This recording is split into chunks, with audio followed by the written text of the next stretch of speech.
স্বাধীন দেশ আমাদের নিউজ ফিডে সবার নিউজ ফিড অ্যান্ড আমার নিউজ ফিডে এই জিনিসটা কয়েকদিন ধরে প্রচুর ঘোরাঘুরি করছিল অ্যান্ড ফাইনালি হচ্ছে সেটা আজকে ক্লিয়ার হলো।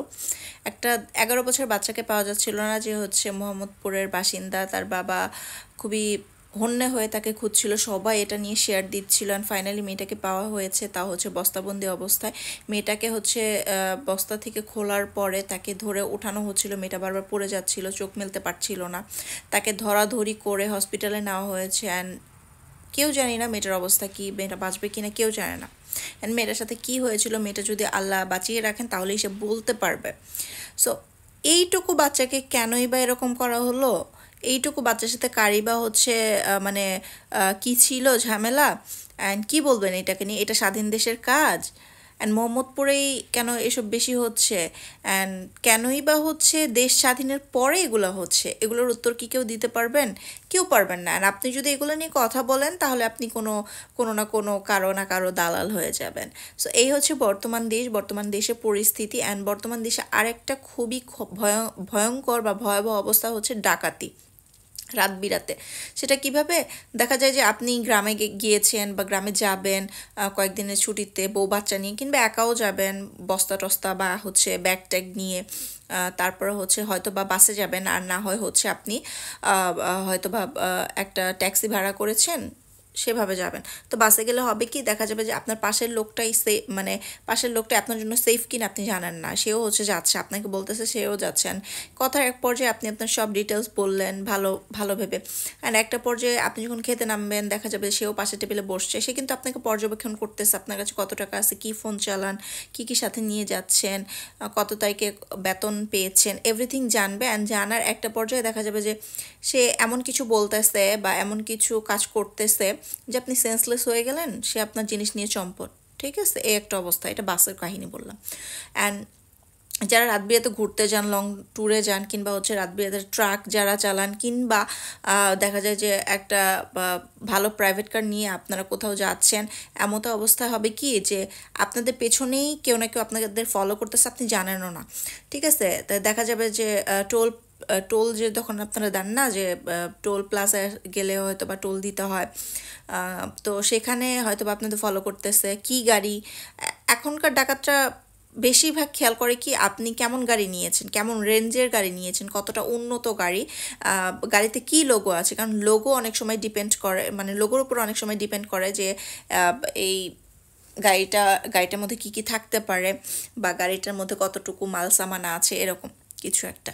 সো আবার দেখা যাবে যে আপনার কোথাও কোনো রেস্টুরেন্ট বা হোটেলে খেতে বসছেন, সেখানে হচ্ছে তারাও খেতে বসছে, তারা আপনাদের পর্যবেক্ষণ করতেছে। অ্যান্ড আপনারা কথা এক পর্যায়ে বলতেছেন অমুককে এটা দিব, অমুককে এটা দিব, মানে নিজেরা নিজেরা, সেটা কিন্তু তারা শুনতেছে। তো হয় কি, তারা এগুলো শুনে আপনাদের পর্যবেক্ষণ করে একটা সময় দেখা যাবে যে আপনাদের সামনে এগিয়ে যাবে। তাও কিভাবে জানেন? যে হয়তো বা হচ্ছে আপনাদের গাড়িতে ডিম ছুঁড়ে মারবে। ডিম যদি ছুঁড়ে মারে, আপনারা যদি না চান গাড়ি থামাতে, তাও আপনাদের থামাতে হবে, না হলে অ্যাক্সিডেন্ট হবে এনি টাইম। তারপর হচ্ছে রাস্তা বেঁধে শুয়ে পড়বে, অসুস্থতার ভাব ধরবে, আর না হলে দেখা যাবে যে পাথর ছুঁড়ে মারতেছে, গ্লাস টাস ভেঙে যাচ্ছে, আপনাদের উপর অ্যাটাক করতেছে, এরকম একটা অবস্থা করবে, যেটা আমাদের সাথে হয়ে আসছিল। একবার আমরা এটা ফেস হয়েছিলাম যখন আমার বড় মামা মারা যায় গতবার রোজার সময়। তখন হচ্ছে আমরা যখন উত্তরবঙ্গ থেকে ব্যাক করতেছি, আমাদের গাড়িতে এরকমভাবে পাথর নিক্ষেপ করে। আমাদের সাথে ছিল জুয়েল ভাইয়া, তার গাড়িতে করেই আমরা গিয়েছিলাম।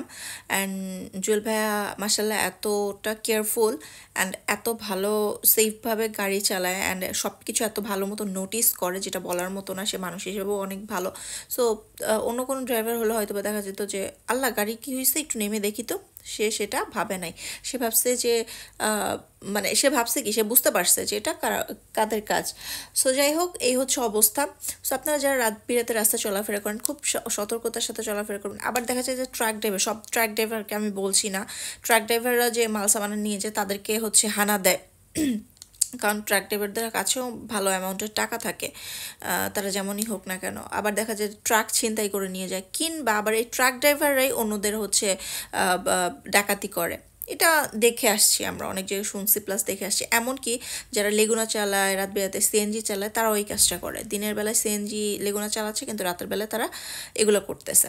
সো যারা রাত বেরাতে চলাফেরা করবেন, খুব সাবধানতা অবলম্বন করবেন। এবং সব থেকে মেন বিষয় যেটি, সেটা হচ্ছে আপনাদের এখন কাগজ দেখিয়ে হয়তো বা কাগজের ভিতরে কোনো কিছুর বিষক্রিয়া বা প্রতিক্রিয়া বা কি বলে মানে বিষক্রিয়া বা হচ্ছে অজ্ঞান করার কোনো কিছু থাকে, সেটা আপনার ভিতরে হচ্ছে চলে যাবে। সেক্ষেত্রে মানে ওই যে কাগজটা ধরে আপনি কাউকে অ্যাড্রেস বলতেছেন, দেখা যাবে যে সেটা হচ্ছে সেই ইফেক্টটা আপনার ভিতরে পড়লে আপনি এনি টাইম হচ্ছে অজ্ঞান হয়ে যেতে পারেন বা কিছু একটা।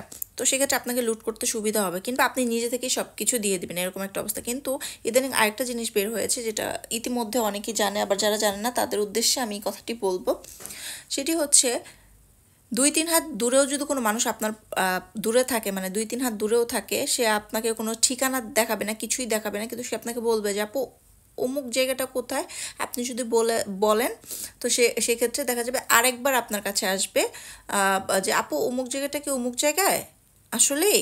তো আবার যখন আসবে, তো তার যাওয়ার মানে 2 থেকে 3 মিনিটের মধ্যে আপনার হাত পা অবশ হয়ে যাবে। অ্যান্ড আপনি যদি খুব কেয়ারফুল না থাকেন বা বুঝতে না পারেন, আপনি 2-3 মিনিটের মধ্যে আপনার পুরো শরীর অবশ হয়ে যাবে, আর আপনি সেখানেই সেন্সলেস হয়ে যাবেন। সো এই হচ্ছে অবস্থা।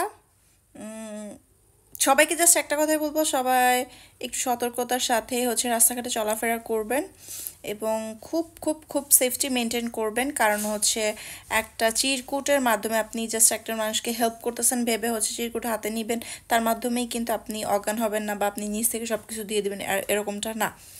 সো এখন কি কি পদ্ধতিতে হচ্ছে এগুলো করা হয় বা কিভাবে করা হয়, সেটা আল্লাহ একমাত্র বলতে পারবে, কিংবা যারা করে তারাও বলতে পারবে। সো সবাই একটু সতর্ক থাকবেন, মানুষকে যেচে সাহায্য না করাটাই ভালো। আমরা চাই হেল্প করতে, কিন্তু যখন নিজেরা বিপদে পড়বে, এই জিনিসটা মাথায় আসে, তখন হচ্ছে কেউ হেল্প করতে চায় না ম্যাক্সিমাম। সো দরকার নেই হেল্প করার কারণ হচ্ছে আপনি নিঃস্ব হলে বা আপনার সব কিছু মানে কি বলবো, কি বলা দরকার আমি আদৌ জানি না।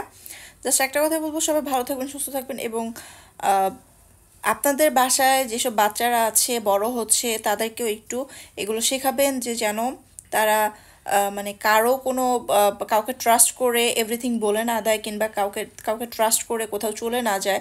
এবং বাচ্চারা কোথায় যাচ্ছে, কার সাথে মিশতেছে, এগুলো একটু মাথায় রাখবেন। আল্লাহ হাফিজ।